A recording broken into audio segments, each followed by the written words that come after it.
We're here in Fatima today.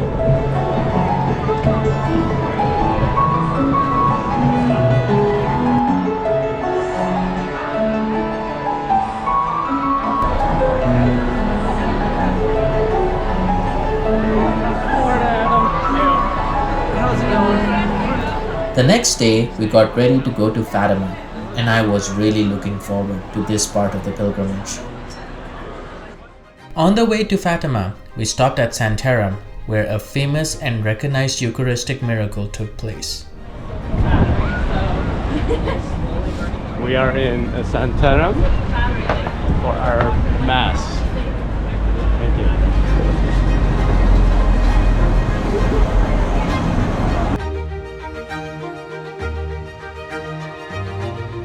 We headed to the Church of Saint Stephen, where the relic of the miracle is, and where we were scheduled to celebrate Mass. I'm sitting next to work.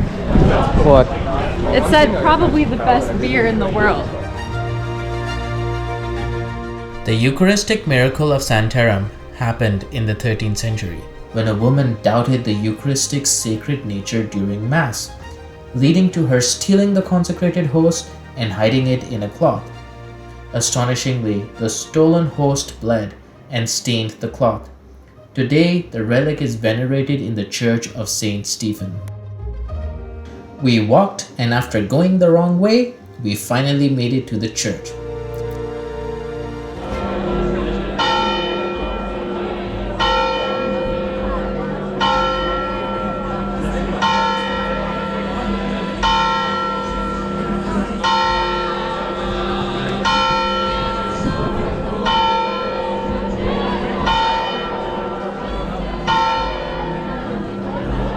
Unfortunately, due to a scheduling conflict, we were not able to celebrate Mass there. We are at the Holy Church and we're going to head toward Fatima because Poland is in our Mass.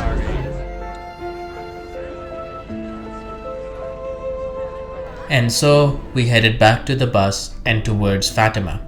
Luckily, we were provided with free ice cream as we walked back to the bus. How's the ice cream? Double thumbs up.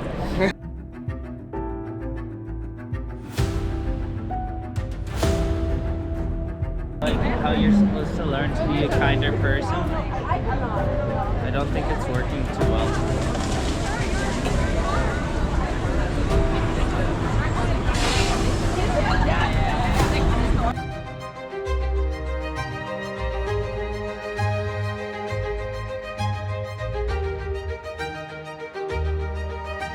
We finally reached Fatima, which too was surrounded by World Youth Day pilgrims.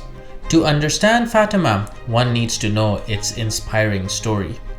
Fatima unfolds in 1917 when 3 shepherd children witnessed the apparitions of the Virgin Mary. The apparitions occurred on the 13th day of each month from May to October. Our Lady revealed messages of peace, repentance, and the need for devotion to her Immaculate Heart. The children also received prophecies about future events and the famous miracle of the sun, which was witnessed by thousands. Our Lady had instructed the children to share the messages with the world.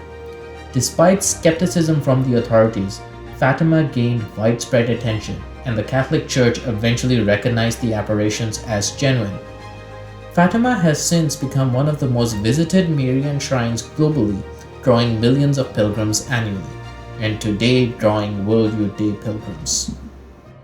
We first passed the statues of Pope Pius XII and then Pope Paul VI, both who recognized the events of Fatima.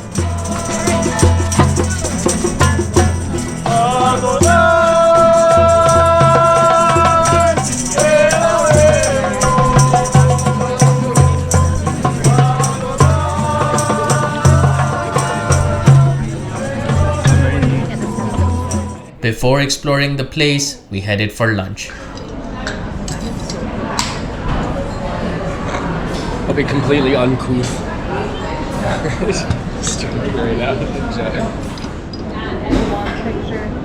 Yeah. This looks delicious. Heck yeah. Got some veal, Very difficult. some potatoes, and some rice. It's very difficult. That is not an easy thing. Like this He's not paying pyramid is attention. not a Use somebody vacation, else's it- phone. it's Mine's not. all sunscreen. But the hardest parts of that You can like were Andrew, can we use your phone? Following our delightful lunch, we went shopping for rosaries, and there were plenty to choose from.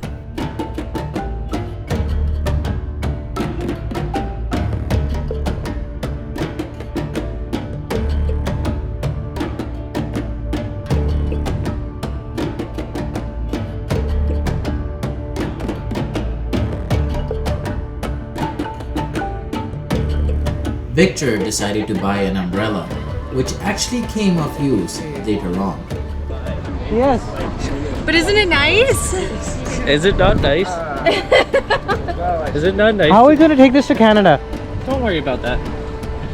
That's a tomorrow problem, not a today problem. That sounds like an ish later. Okay. We finally then went to spend time at the shrine of Our Lady of Fatima.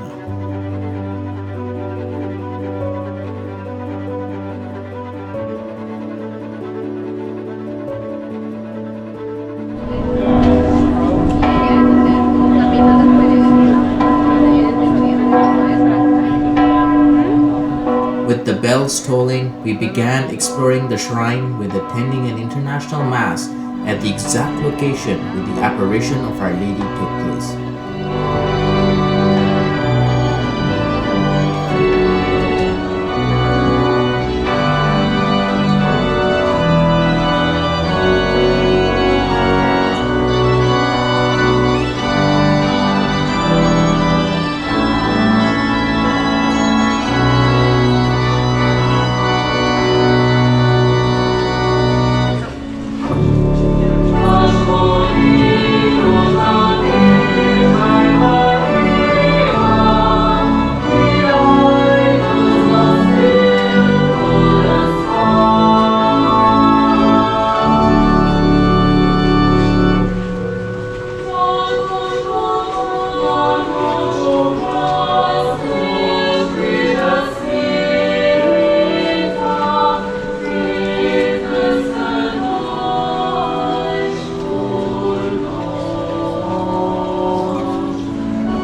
In nomine Patris et Filii et Spiritus Sancti.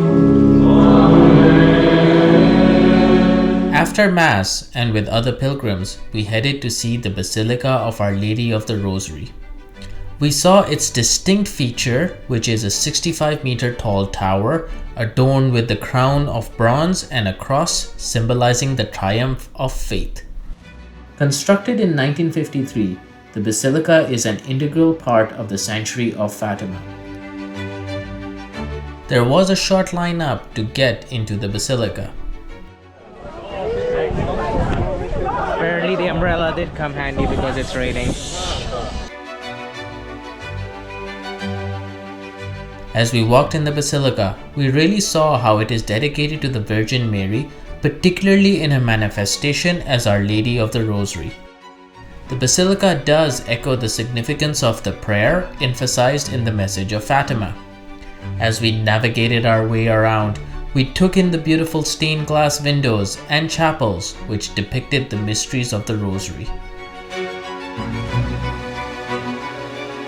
The Basilica is also the final resting place of the three shepherd children.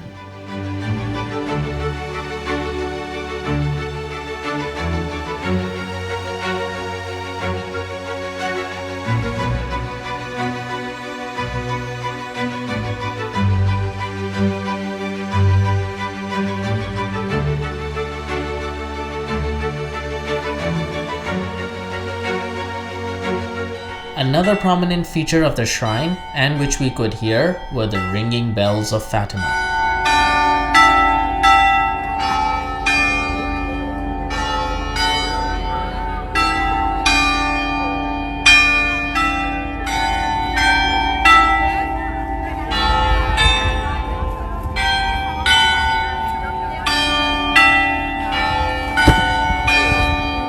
As we walked around the shrine, we came across the statue of Pope St. John Paul II, who had thanked Our Lady of Fatima for her protection during an assassination attempt on his life. The statue is immediately in front of the entrance to the Basilica of the Holy Trinity. The basilica has a vast interior and a more modern architecture. It was inaugurated in 2007 and stands as one of the largest Catholic churches globally.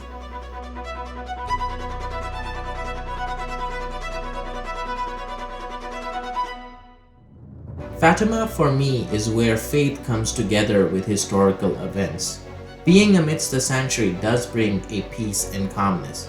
The message of Fatima, I would say, remains relevant, promoting faith, prayer, and a commitment to peace in a troubled world. The sanctuary of Our Lady of Fatima continues to be a place of pilgrimage where the faithful come to deepen their connection to the divine and experience the enduring power of faith. In many ways, this whole place is built on having faith in the events which happened here. And so the question which Fatima really asks to this day is, do you believe?